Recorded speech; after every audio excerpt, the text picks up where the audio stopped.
Nicole, I have incredible news. Rollie, what's up? I just listened back to your episode, season 1, episode 2 of this podcast where you talked about how bad EVs were. Oh, yeah. And how they weren't the solution for the future. And I'm completely radicalized against EVs now. And I think they are the worst technology we've ever invented. Yeah, well, at the risk of giving you emotional whiplash, I gotta tell you why EVs might not be all bad.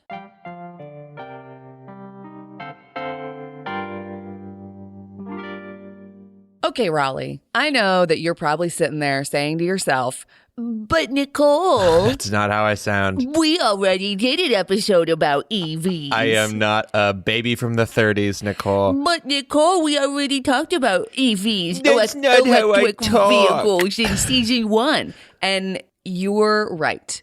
Oh, awesome. You're right. We I already guess talked I am about a baby from the 30s then. we already talked about EVs in season 1. I came down pretty hard on them. I stand by everything I said in that episode. You can still go listen to it.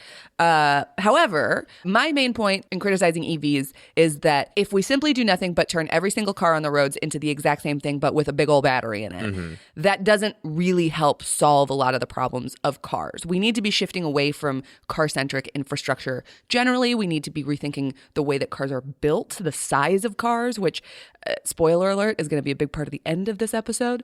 Those were my main points.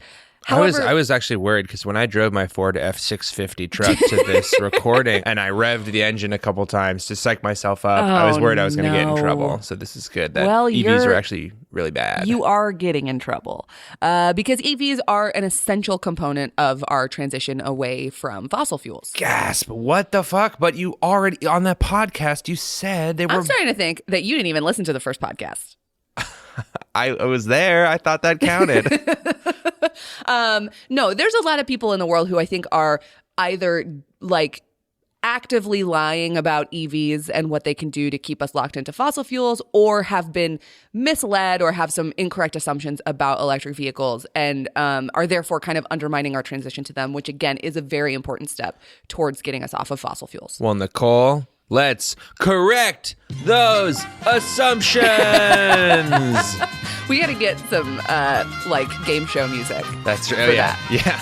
So wait, Nicole, you're telling me that EVs are not only bad, but they're also good? Get your story straight. Rollie, I'm saying that we have to approach EVs with a little bit of nuance. Okay. And while I initially wanted to introduce myself to our audience as a little bit of a provocateur. Wow. By taking a counterintuitive position. You're a real renegade, Nicole. I now want to endear them to me by showing what an empathetic person I am towards electric vehicles. Got it. So this is a clip of Pete Buttigieg. Oh.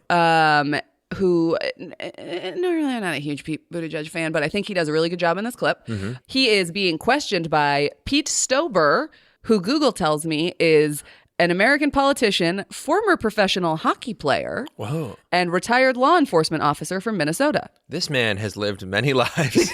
Truly. And he's now serving as United States Representative for Minnesota's 8th Congressional District. And he's questioning former Mayor Pete, now Secretary of Transportation Pete, about electric cars. This clip is from September 2023 during a House Transportation and Infrastructure Committee hearing. Mr. Stauber. Thank you, Mr. Chair, Mr. Secretary. I represent northeastern Minnesota, Minnesota's 8th Congressional District. A couple questions. What is the average, do you know the average temperature in a Minnesota winter? I know it's pretty cold, but I wouldn't know. Well, it's 12 degrees, although some of my constituents saw temperatures as cold as 42 below last year. Mr. Secretary, what's my wife's name? God, leading with a gotcha question. Yeah. What's my wife's anniversary? Because, oh, shit, it's today? Shit. Mr. Secretary, how many states have an average winter temperature of below freezing? It's half the country. Does cold weather affect an EV's battery life? Yes or no? Yes, it does. How much can an EV battery life be reduced by cold weather? Depends on the chemistry of the battery and the model that you're in, but it's a substantial percentage of the EV battery life. 50% or more. And how long does it take for frostbite to kick in if an individual is out in the cold? Let's say their EV has run out of battery on northbound 35 between Minneapolis and Duluth. I once got stuck on northbound 35. About 30 minutes. It's about 30 minutes before frostbite. This is like a zero charisma rap battle. Two guys with no riz. And no rhythm. Just like, although I gotta say, I think Pete Buttigieg's got the riz. Like, have you heard him talking? Like Pete Buttigieg is doing his fucking best here. He's like, what's the average temperature of a Minnesota winter? It's pretty cold. Like, that's nice. And then he's like, what, have you ever been, what happens if someone's been stuck on this? I've actually been stuck on that road. Probably a lie, but whatever. And he's like, not even acknowledging he's saying anything. Like I said, I'm not an unreserved Pete Buttigieg supporter, but I do think he handles this pretty well. And that he has some interjections coming up that I think are like, good job, Mayor Pete. Well, your thing is like you like all of his policies. You don't like that he's gay, right? No, it's because I hate the troops. Okay. Mr. Secretary, do you know the average income household in the district that I represent? You probably don't, so I'll tell you. It's $69,000. Do you know what the average price of an EV vehicle is?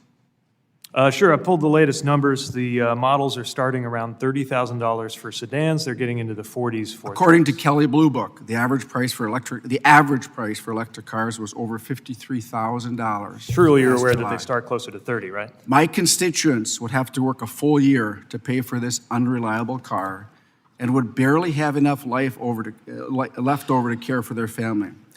I'm going to guess that most people don't pay the entire cost of a brand new car up front.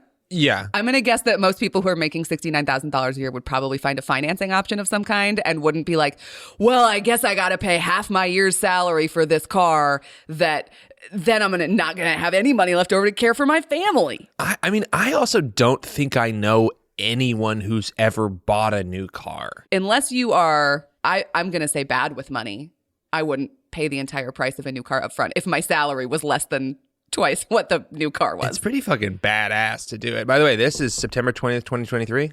My 10-year anniversary of moving to New York. Hey, congratulations. Thank you. I wonder if he'll talk about it. What is the average median income of a single individual EV buyer? It's $150,000. As of when? It's $150,000. As of when? I'm just asking because that number is going down each passing year. This month. This month. And how much of a taxpayer-funded subsidy is given to those high-income earners to purchase their EV? As you may recall, the Inflation know this. Reduction Act was set in such a way that there was an income cap on how you could benefit from it, so that the wealthiest people are not able to take advantage of that. But we do wish we had your support in lowering the cost of EVs. Mr. Secretary, would you agree it's $7,500? Say again? Would you agree it's $7,500? $7,500 is the maximum credit that is eligible, and we think that making for the elites cheaper for working families to the tune of $7,500 Mr. Secretary, excuse me. Do you think that it's fair for your administration to force constituents to purchase these electric vehicles when they're not working, especially in northern Minnesota? Well, the premise of the question is false because we're not forcing anybody to purchase any technology. Can you refer to any particular policy that forces anybody to purchase any vehicle? By 2035, you want 2/3 of Americans to be using electric vehicles.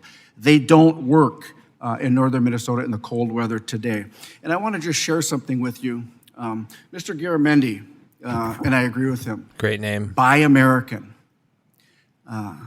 Last July, you sat in that same spot and answered our questions. And I told you about a concern that I have with child slave labor in the Democratic Republic of the Congo. Close. And I told you that we could mine these critical minerals needed for EVs in the district that I represent under the best labor and environmental standards in the world. But you and the administration went ahead with an MOU with the DRC in January of this year. Well-documented child slave labor in the DRC, hardly any environmental standards. And your administration chose to enter MOUs with the Congo where 15 of the 19 mines are owned by the communist country of China where they use slave laborers. A lot of extra S's. Yeah. Or missing X. It's unbelievable that you chose other workers over the American worker. And it's unbelievable that you and your administration won't allow mining here in Minnesota. and the United States. Your Secretary of Energy, Secretary Granholm, came to the Western Caucasus, and I happened to ask her, I said, do you know the only nickel mine in the United States today? She couldn't answer that. Do you know where it is? No, I don't. Minnesota. It's in the Upper Peninsula of Michigan, the Eagle Mine. It's the gold standard. And she's our energy secretary. And do we need nickel, cobalt, and copper for these electric vehicles as we transition? The answer is yes. We need to mine here in America with American miners, American labor. We can do it. Wait, what's his fucking point? Americans hate these EVs. We don't want them. No one's going to want them. And we need to mine all the shit we need for EVs so all of our Americans can have them. Yes. And this ignores the fact that they're actively trying to open mines in certain places in America. And yes, in some places they're running into federal environmental standards roadblocks. But then he's like, and there's no environmental standards in the Congo. And it's like, well, then what do you want? I mean, the other, sorry, I'm just fuming at this guy.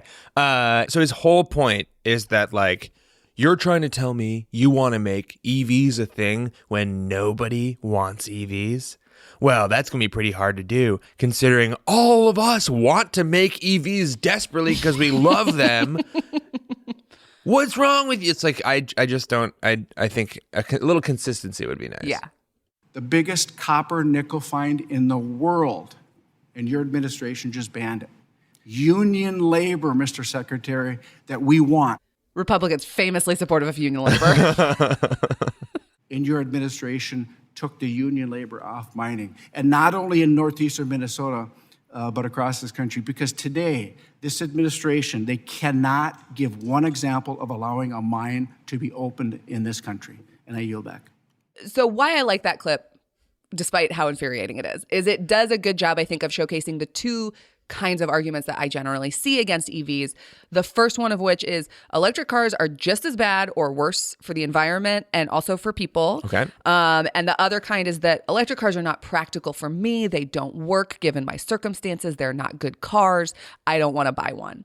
And I'm going to talk about both of those arguments separately, instead of kind of lumping them together in a contradictory way, like Mr. Stuber did. Stuber? I mean, he only had one talk. He had to get both of his completely contradictory arguments in.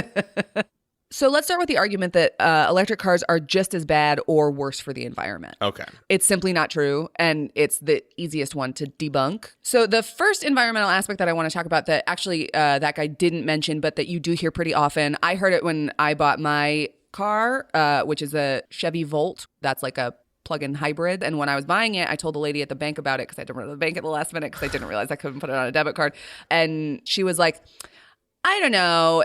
All of our energy comes from coal anyway, so it seems like it's just as bad to me. So I'm just going to buy the car that I want. What the hell is she doing? Trying to talk you out of a car purchase? Yeah. She works for the bank. They make money when people do that. First of all, the car that I bought was $7,000. So I was also buying it because it was a cheap car. Nice.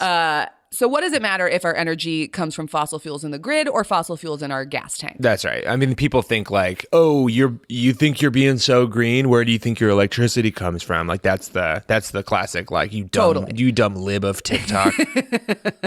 Totally. And the short answer is that by every measure, electric cars are still better. The first one is that powering the grid with fossil fuels is only relevant if we're not shifting to renewables, which we overwhelmingly are. This is a bigger problem in states like West Virginia and Kentucky, where they still get a lot of their power from coal. But even if we're still on fossil fuels, electric motors are still more efficient per equivalent mass of carbon used. So even if all of your energy in your EV is coming from fossil fuels, because your car's electric motor is more efficient, you're using less carbon in the process. And that makes sense, right?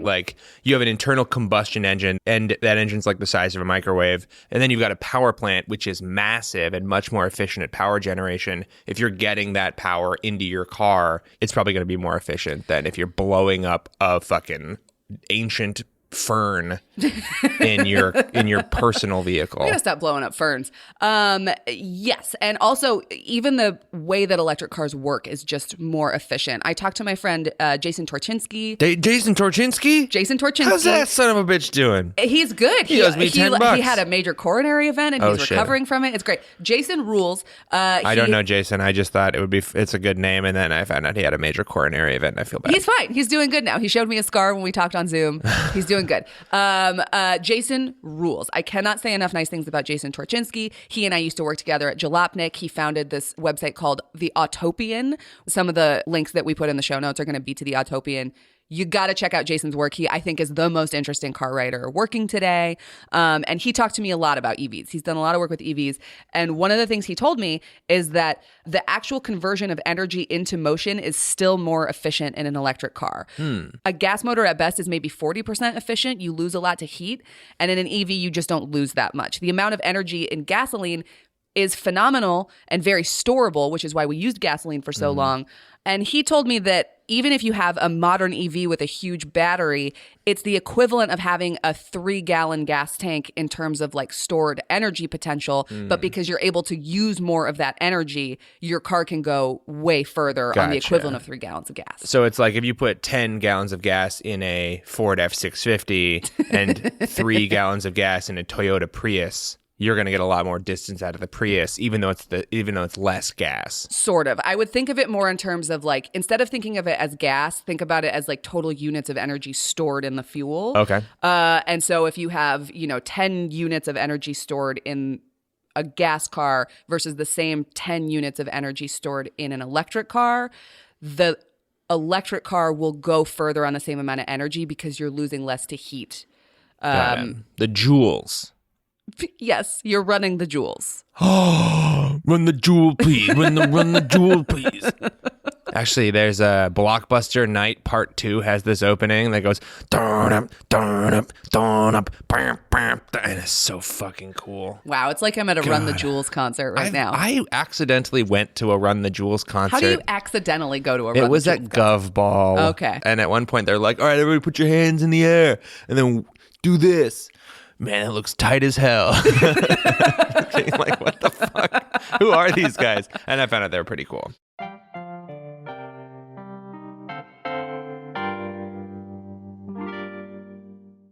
Hey there, a little inside baseball. We record this very podcast at the Climate Town office. And if you're not familiar with Climate Town, it's a YouTube series we make for as cheaply as possible. And that means schlepping our camera equipment all over New York City. Yes, our backpacks are full, and the gear we reach for every time is peak design. That voice you just heard is Ben Boult, the executive producer of this podcast and of Climate Town. That's right, Rollie. I mean, this is an ad, but we are genuinely loaded with peak design gear, from backpacks to sling bags to camera accessories. And by we, I usually just mean Ben. Ben literally has like 7 things from Peak Design on during any given shoot. Yeah, Rollie. I mean, they make good stuff. My freaking phone case from Peak Design. My phone charger on my desk. That's Peak Design too. My out front bike mount that I can put my phone on. Guess what? Peak Design.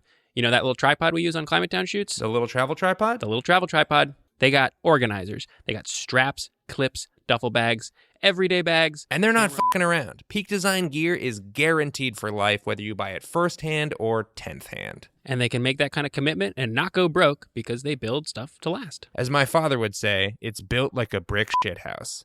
And now I'm hearing it out loud, that term is a little dated. Peak Design is a certified fair trade B Corp that prides itself on recyclable materials, and it lobbies lawmakers in D.C. for environmental legislation.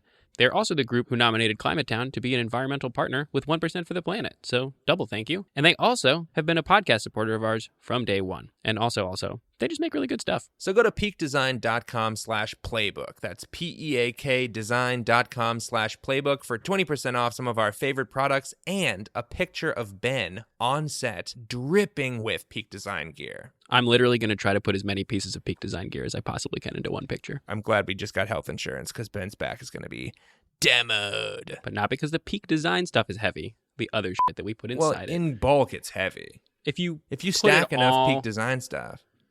Yeah, okay. I'm not saying it's heavy gear. They got a sweet shoulder strap. It really takes the weight off your shoulder. It's going to crush you to death. If that's how I got to go, sayonara.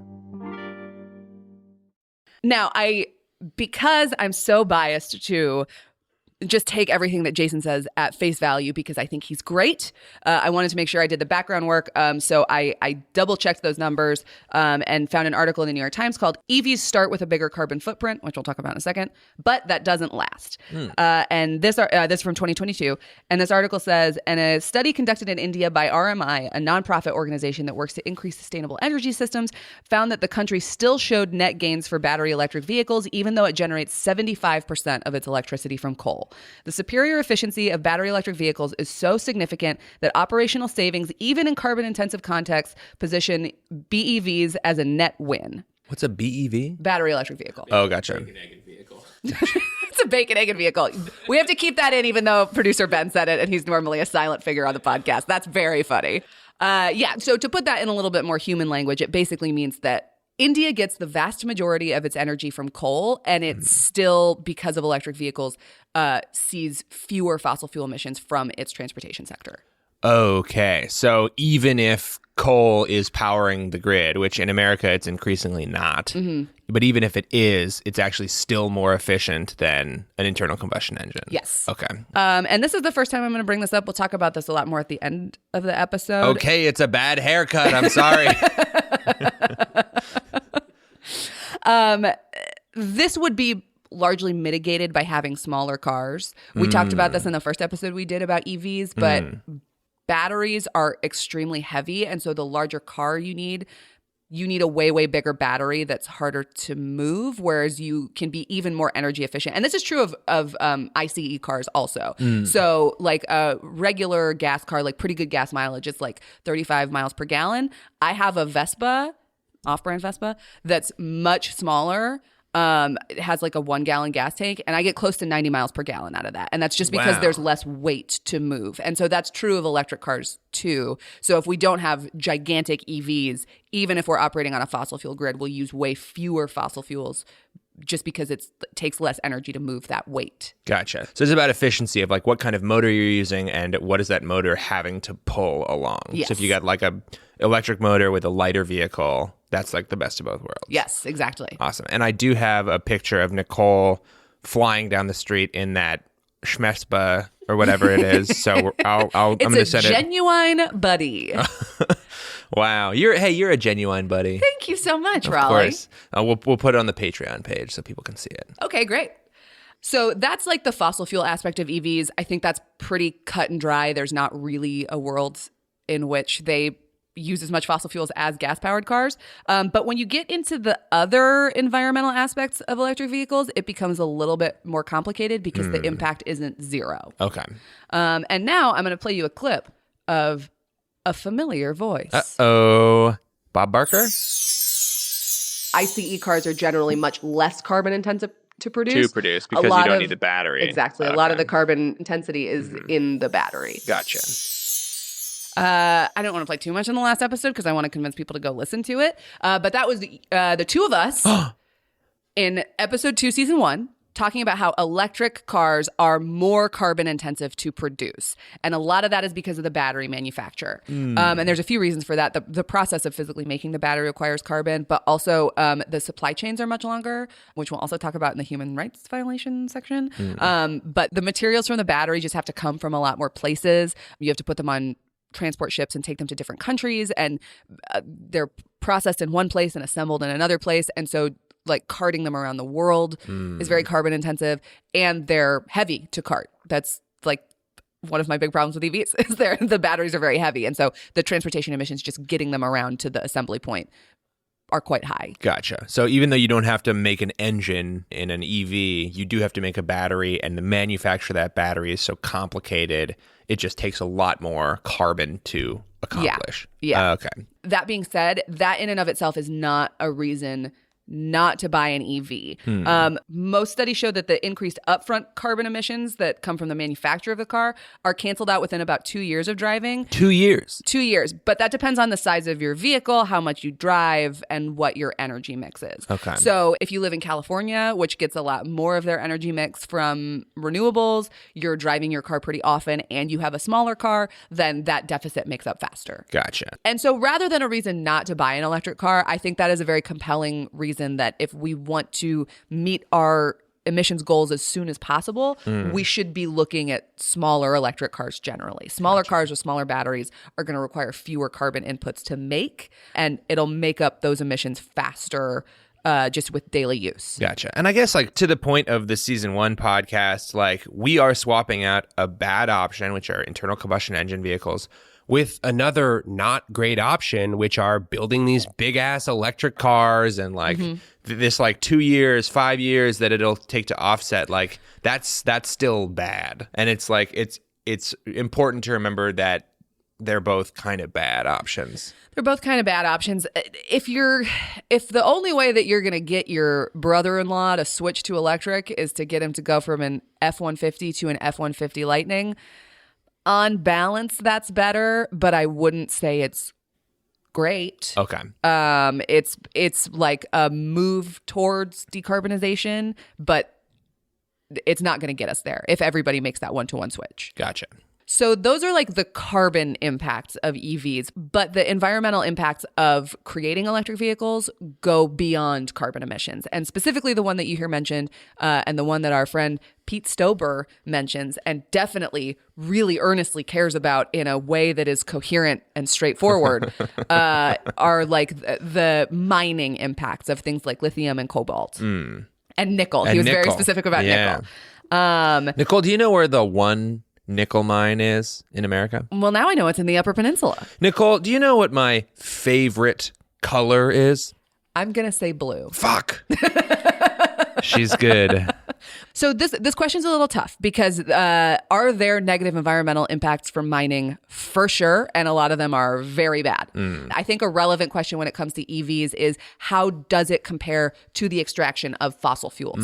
Okay. So yeah, there's like a lot of environmental implications to how much oil we import, how we extract our own oil, refining it into gas. Like that's a little bucket. Then there's the bucket of like, where do we get our lithium from? How do we get our nickel out of the ground and refine it and move it around the country and move it around the world? Yeah. And these are like, how do we, let's compare them. Give me a comparison. Well, the disappointing answer is that almost everybody says there's not a way to apples compare it. That is disappointing. It is disappointing, I know. Per MIT's climate portal, there's an article called "How Does the Environmental Impact of Mining for Clean Energy Metals Compare to Mining for Coal, Oil, and Gas?" What does it say? You think it would be... It's a surprisingly long article. No, we just need one sentence. I know. Better, worse, same. They quote Professor Scott Odell, who specializes in clean energy and mining, who says, "The argument could be made that with the clean energy transition, we're exchanging a fossil fuel-based energy system with a metals-based energy system." Okay. Odell explains that making an apples-to-apples comparison is challenging because methods for extracting and processing oil and coal are different than those for metal mining. Even mining two different metals or two different deposits of the same metal can call for different techniques. Quote, "I think if someone were to tell you one or the other is better in terms of direct impacts pound for pound, you should ask a lot of questions about how they got that answer." Gotcha. So it is really difficult to compare. Some things that we know are like lithium mining is environmentally intensive. Intensive, hang on. Intensive is a very passive word. Okay, well, that's what my outline says. So I don't know what you want me to say. I just don't want to be accused of not telling the whole story. Lithium mining is environmentally bad. Okay, how does that sound? That sounds worse and more accurate. Okay, lithium mining is environmentally bad. Okay. Consuming significant amounts of water, about 2 million liters of water per ton, but it's the kind with an N and an E. So that it's different than and liters than regular too. tons. Yeah, I'm not going to convert anything, but that sounds like a lot.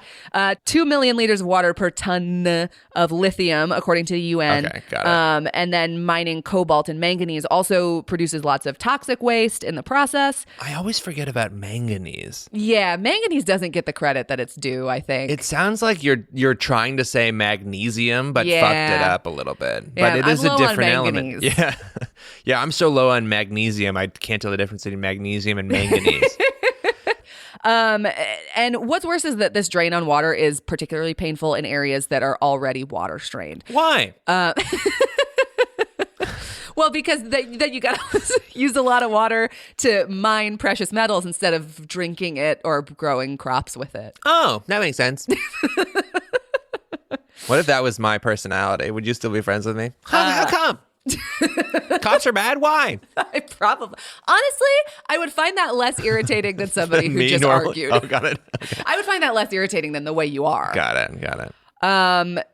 So all of that is to say, like, the environmental impacts are very real, and it's very hard to compare. But also, when you see memes like this one on Facebook that I'm going to have you describe, that's also why you should be pretty skeptical of them. So, Rollie, can you describe this meme for me? First of all, I love it because it's a picture, and it's got impact font.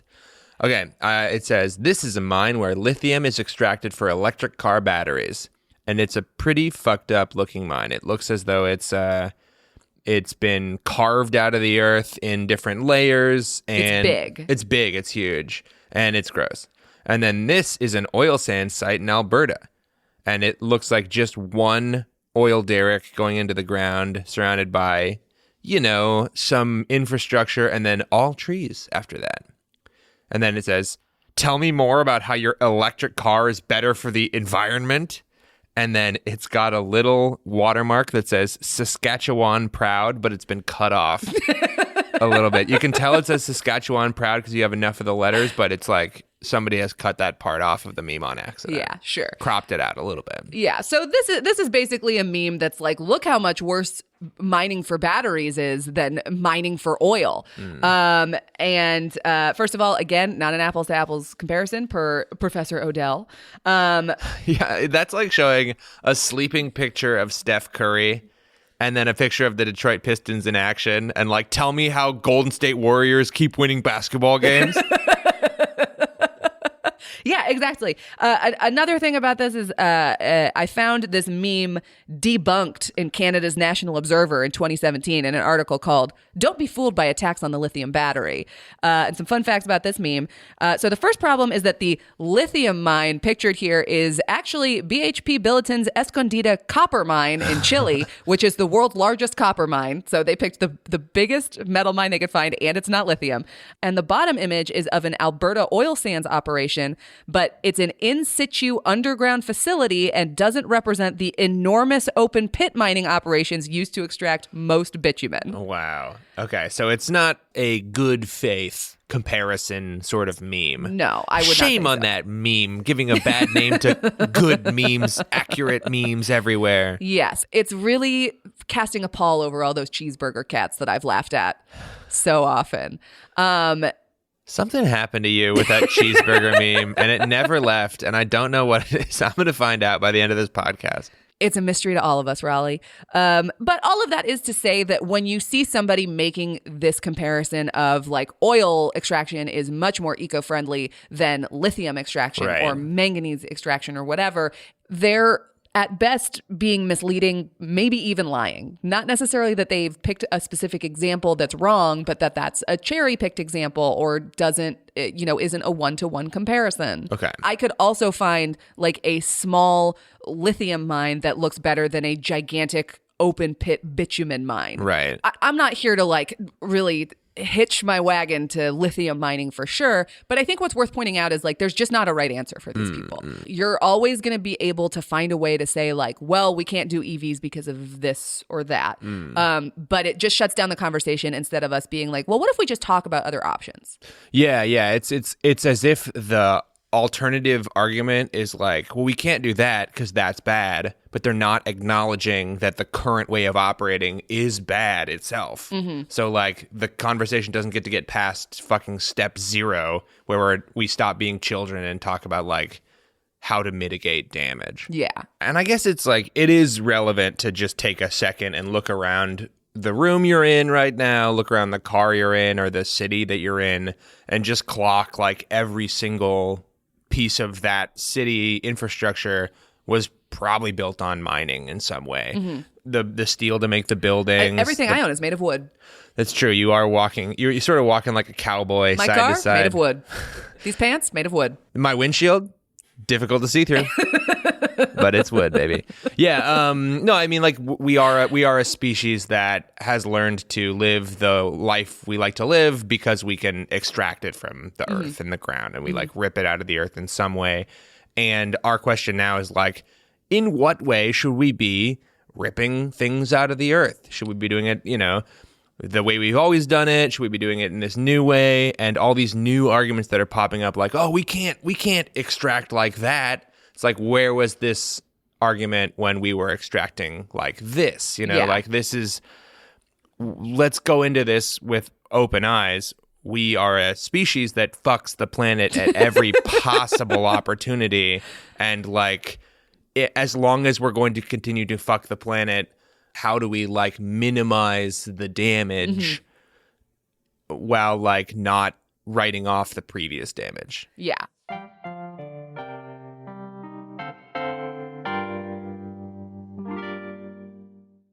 So here are a few arguments that I'm not even going to say defend lithium mining, but are for why we might consider EVs over continued oil extraction. This is an article from The Guardian called "How Problematic is Mineral Mining for Electric Cars?" that came out in soft tone there. Yeah. It came out in December of last year. Should we cancel mining? This is from Julia Poliskanova, the Senior Director for Vehicles and E-Mobility at Transport and Environment, a Brussels-based think tank. Quote, by 2030, we will need around 30 million tons of critical minerals for batteries, which sounds like a lot. That is very, very substantial. But if we put this in comparison, we used in 1 year 15 billion tons of fossil fuels. Holy shit. Once again, that is tons with an NNES, and I don't know how much that is. Well, as long as it's the same as the previous metric? They're using all of the same units. Okay, I just great. can't. I don't have a frame of reference for how that compares to a regular American ton. This same article from The Guardian also says, and most criticisms of electric cars' mineral use miss a hugely important point. The majority of battery materials used in cars are likely to be recycled. That will drastically cut down on the amount of wasted material compared with fossil fuels, which disappear invisibly but harmfully to the planet. And according to David Boult, the head of innovation at the Society of Chemical Industry, the real thing people forget is that once it's been mined, you will end up being able to reuse 80 to 90% of the metals. You don't have to go to the planet to steal more minerals. That is really nice. I suppose the alternative point is that in order to transition as many cars as we need to into EVs, we're going to need a lot more lithium out of the ground. So like there will be kind of a sort of lithium rush where old-timey lithium prospectors are heading to the mountains to strike it rich. There's 6-year-old children in the Congo. I knew that saying that riff, and I was just like, what am I doing? I'm walking into this thing, and Nicole is about to friggin' put a spike in me. As I love to do. We will talk about that in a minute. The last point that I want to make about the environmental impacts of mining is that the extraction of fossil fuels is like a very mature technology that has become, I would say, like as technologically advanced. Like it's starting to hit the asymptote of how many more advances that we're going to make. It's a mature fuel, It's a mature fuel. Yeah. The technology's been around a long time. We've done it a lot. Comparatively, this precious metals mining is a kind of a small industry. And people believe that as it grows, there's a lot of potential for it to become less environmentally harmful. We'll see. Yeah. We'll see how much it happens. Yeah, that's an interesting point that like as the technology to extract these precious metals matures, it'll get more efficient and hopefully less damaging to the environment. But again, that's like projecting the future. I can't, past performance is no indication of future, or past returns is no indication of future performance, whatever that sounds right. is. Thank you so much. So like, I think particularly in terms of like efficiency, I think it's likely that that'll happen as mining scales up. I don't know if the environmental harms will in correlation go down. Right. And just to wrap things up on the environmental section, Scott Odell, the guy from before, believes that the way forward for clean energy mining is through 3 main changes.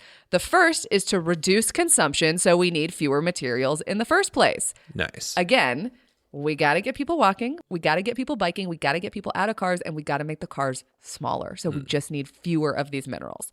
If we make the cars so small people can't get in them.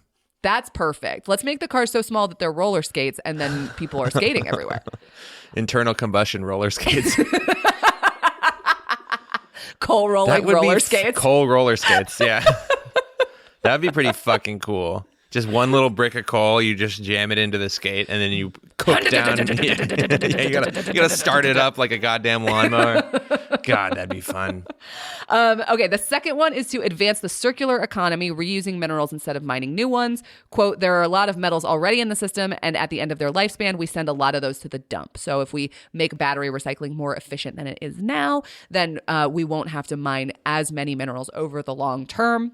Awesome. And the third one is we need to raise industry standards and adopt regulations, which historically extractive industries have loved and done easily and without a lot of prodding. They've actually asked to have them done to themselves. Yeah, they were like, we need more regulations and we're going to raise our standards of our own volition. That's right. Yes. So I think that's probably pretty likely to happen. Okay, Nicole, to hell with your environment. Tell me about the people here. Okay, yes, let's definitely talk about it because human rights violations are one of the biggest arguments that you hear against EVs. Our friend Pete Stauber made it for reasons that I think are not completely genuine, which we'll talk about in a second.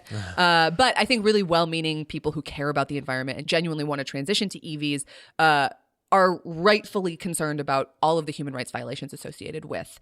These are credible allegations. These are credible allegations, like on about video. Rare earth metal mining. About rare earth metal mining. I think the most famous one is cobalt mining in the Democratic Republic of the Congo. You got kids as young as 6 working in mines. Don't you mean the Democrat Republic of Congo? Yeah, the Democrat Republic, AOC's Democrat Republic of Congo. You have kids as young as 6 working in the mines. There's lots of forced labor there. There's also lots of forced labor in Chinese lithium mines also. These are well documented. It's like kind of incontrovertible that it's happening and it's a big problem. Before we get into like how do we reconcile that, I want to talk just a little bit about like the facts of the situation. Part of the difficulty and why there tends to be so much forced human labor and so many human rights problems with mining for batteries specifically, is that the process of mining and refining these minerals is just more complicated and it requires more stops and more inputs and more suppliers and even more countries than oil does.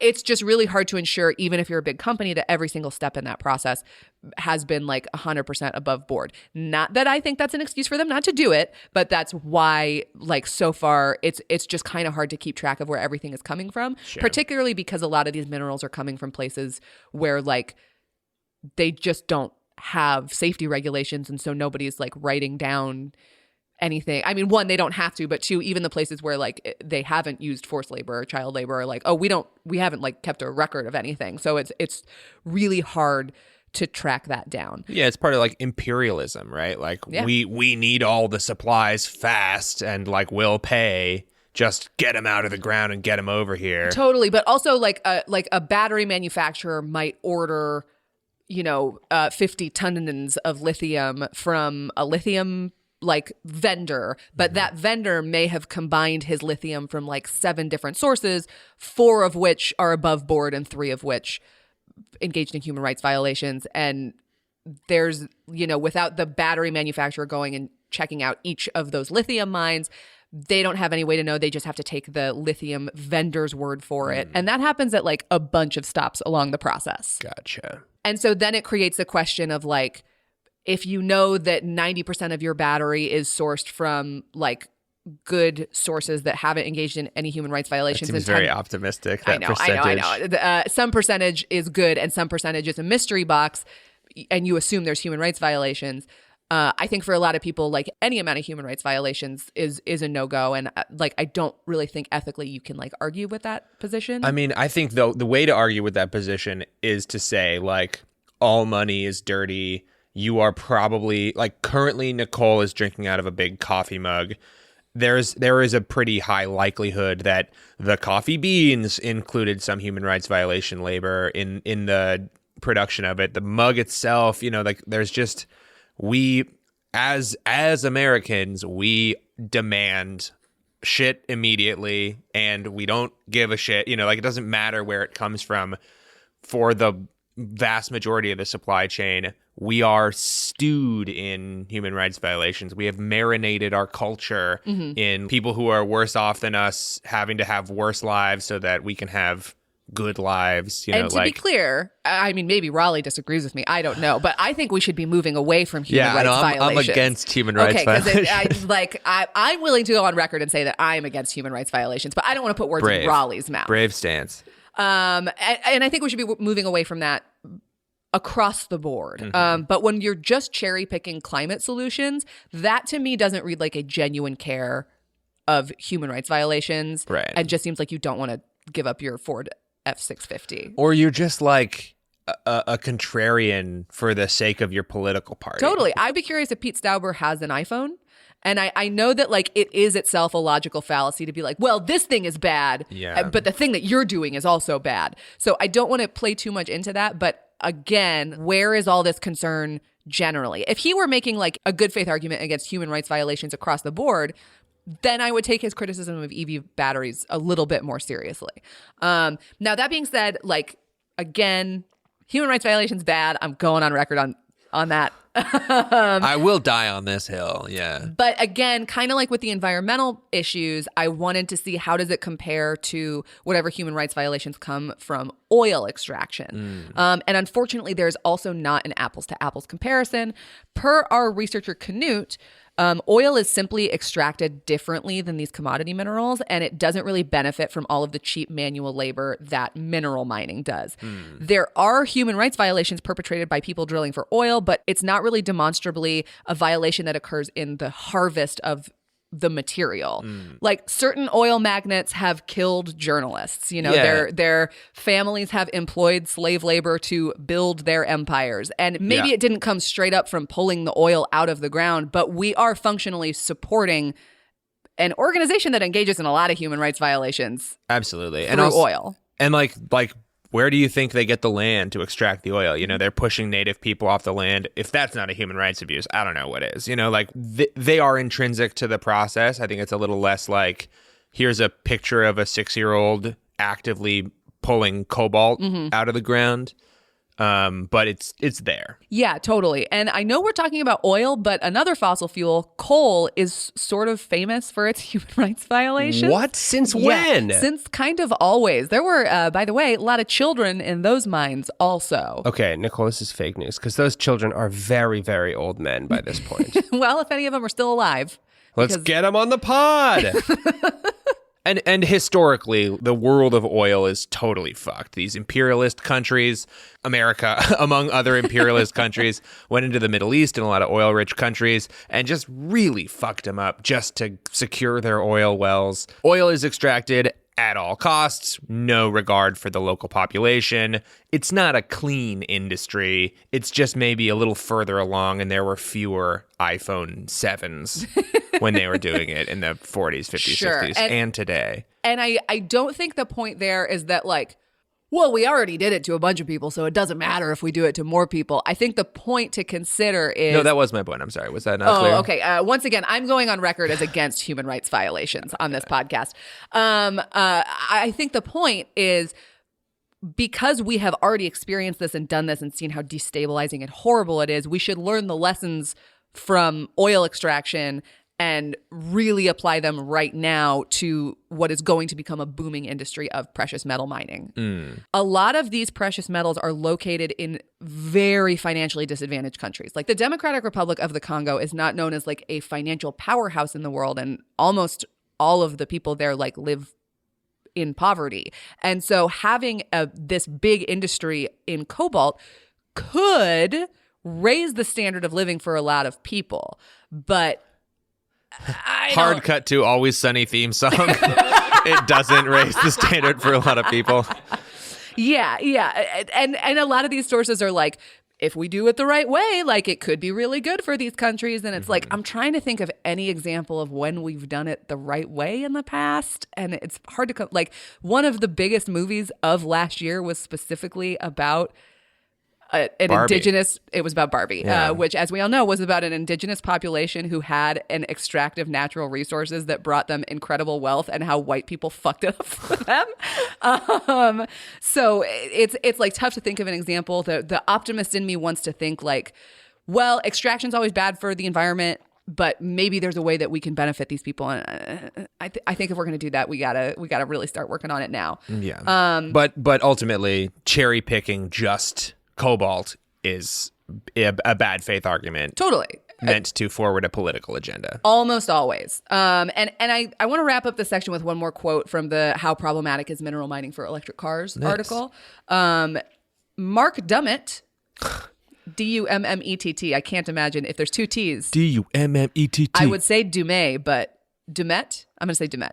Mark Dummett, the head of business and human rights at Amnesty International, co-wrote one of the first reports exposing child labor in the Democratic Republic of the Congo. Yet, he argues there is no special problem with the battery industry. He has also seen firsthand alleged human rights abuses associated with the extraction of oil in the Niger Delta. Quote, these problems have always existed in mining.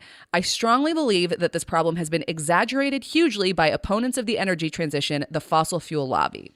And neither do the green credentials of electric cars absolve the buyers of battery minerals of responsibility for abuses in the supply chain. Dummett said he hopes that the mining industry will, quote, use this moment to reform itself.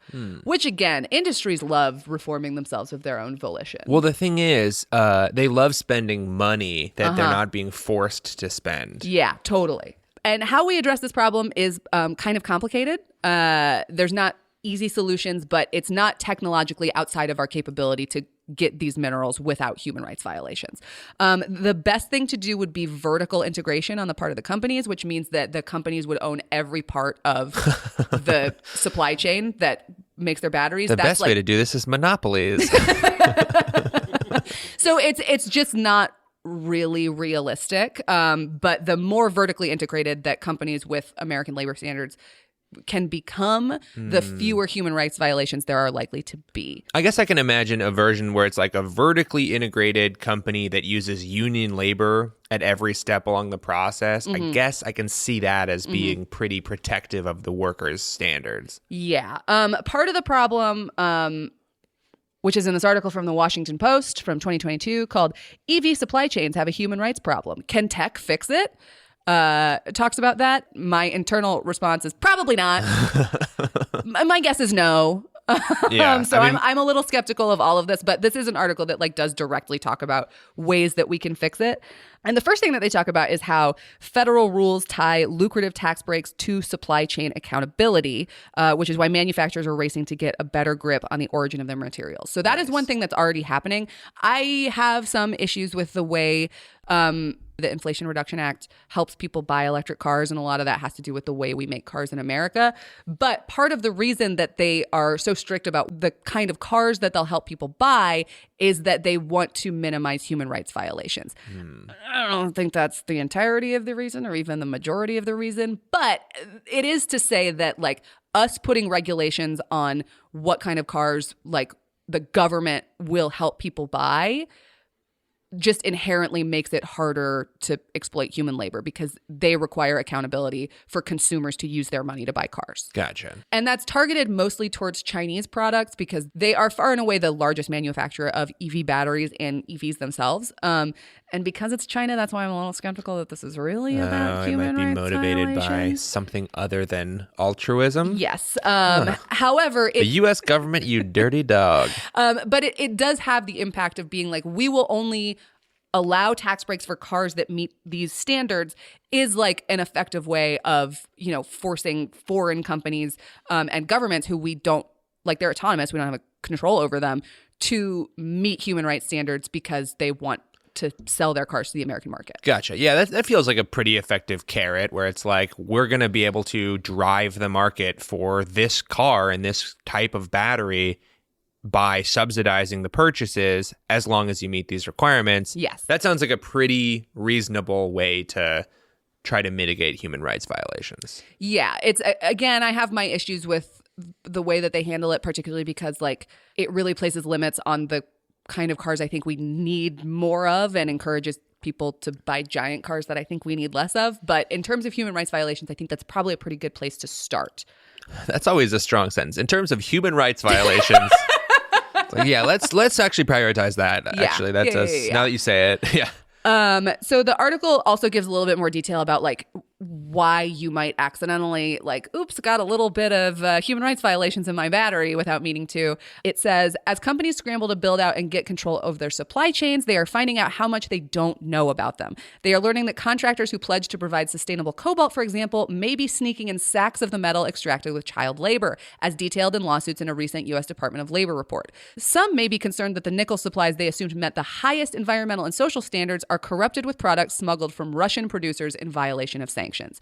So it is that problem of the ore comes from a lot of different places. So maybe you're great, I'm contracting with this mine that I've been to, I've seen there are no human rights violations, and I feel good about it. But then behind your back, the owner of that mine might be on the cheap buying a bunch of human rights violations, mineral, and padding his own orders with that.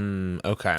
And they say that creating a battery passport adds about $10 to the cost of a vehicle, according to auto industry officials, which I think is pretty reasonable for not being assured that you don't have child labor. Mr. Pete Buttigieg, I have a question. Do you know how much a latte costs at my local cafe? It costs $5. Minnesotans don't have $10. Then I guess they can just keep inhaling fossil fuel fumes. They love it, except for our union workers. They hate it.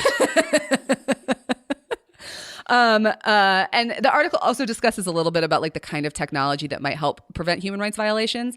And the technology engages handheld scanning devices, QR codes, and satellites to keep tabs on materials as they make their way around the globe. This admittedly to me sounds a little bit like when it's they're using an algorithm. Yeah. What does that mean? I think this is there is a Web3 smart contract, satellite monitoring, it's a little bit of word salad that oh, don't worry, we'll use satellites to make sure these kids aren't getting abused. And yes. It's But I also suspect that it's one of those things where if they actually explained how the technology worked, I'd be I don't understand. Yeah, and maybe that's trade protection too.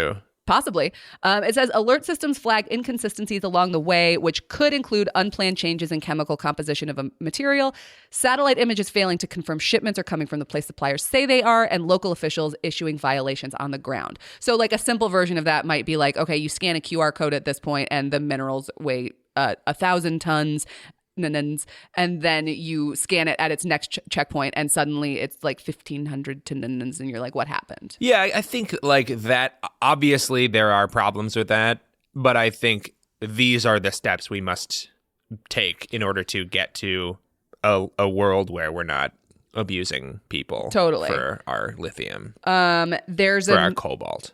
Yes. And obviously the human rights violations associated with child labor are the first ones that come to mind, but there's also human rights violations associated with the polluting the water supply of a local community.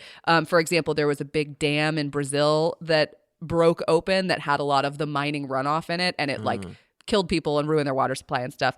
And so this company Circular is he did fight Batman recently. He did. I'm just glad that he's moving into sustainable technology.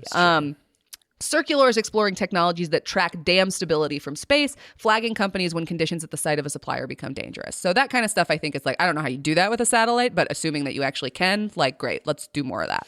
Yeah, a lot of this feels we're going to replace all of our baseball umpires with satellites. And it's okay.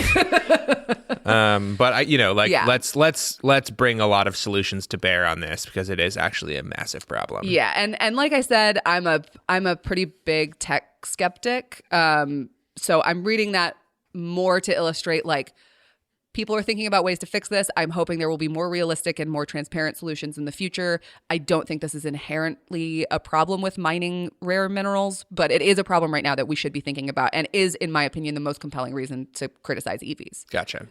And I hate to toot my own horn here, but I was totally right before. And the only way to truly eliminate all of the problems associated with mining is by doing it less, by not using cars as much. The fewer cars that exist in the world, the more we're walking, the more we're riding bikes, the more we're using active transportation, the fewer of these minerals we're going to need. And the amount of minerals that go into one electric vehicle motor could power hundreds of bicycles. Yeah.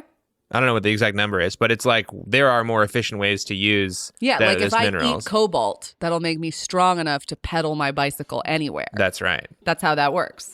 Is that why you're... I'm very sick. Yeah, the color of your skin, I would describe it as pallid.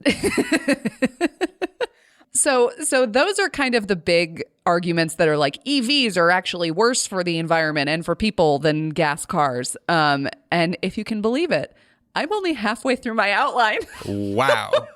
I feel like we've been here for 6 days already. I know. It's been a really long time. So I'm going to propose this. Oh, Nicole, we're just friends. Let's not ruin what we've got. I'm down on one knee for unrelated reasons. It's something else. You're doing the Tebow? Yeah, I'm Tebowing. I'm Tebowing in the year 2024. Does anyone remember? If you remember Tebow, for the love of God, leave a comment wherever you possibly can, because I gotta do a little sociological research. Yeah, I can't leave a comment because I'm too busy. My hands are doing the Tebow on my forehead thing. Was that what he did? I thought it was, right? It was fist to forehead. All I know is that dude loved him some Jesus. He loved Jesus. Regardless, I think we should split this episode up into 2 separate episodes. That's what you're proposing. That's what I'm proposing. Oh, got it. Okay. And then the whole second episode is going to be about people who are like, EVs are nice, but they're not practical for me. Which a little bit is how my parents sound. I was doing an impression of your dad there. Okay. My dad is his name is Agnes, and he's really concerned. That EVs are practical for me. What is that? That's like a cartoon crab character. I don't want to drive an EV. They seriously are like, oh yeah, we can't possibly get an EV. What if we need to drive 100 miles? And I'm like, when's the last time you drove 30 miles? And they're like, 6 years ago. So, well, we'll be discussing all that and more in the next episode. Although now that I know that your parents are so resistant to EVs, I feel like maybe we should have done the second part first. They're soft resistant to EVs. Okay. I think they needed to get warmed up with the first episode, and then we'll hit them with the cross hook. What do you call it? I'm not a fighter. Clearly. Uppercut. Hit him with the uppercut. Nicole, I want you to assault my parents with information about electric vehicles. You got it. Thank you. The Climate Deniers Playbook was created by Rollie Williams, that's me, Nicole Conlan, and Ben Boult. Our hosts are Rollie Williams and Nicole Conlan, who is me, and our executive producer is Ben Boult. The show is produced by Gregory Haddock and edited by Brittany Terrell. Our researchers are Carly Rizzuto, Canute Haroldson, and James Crugnale. Theme music from the smooth, sultry mind of Tony Dominic. And artwork by Jordan Dahl, who, yes, is technically my boyfriend, but that's not why we hired him. He's actually just really good at art. Special thanks to the Civil Liberties Defense Center. And to all of you who actually listen to the show. And apparently even the credits. Now that's dedication.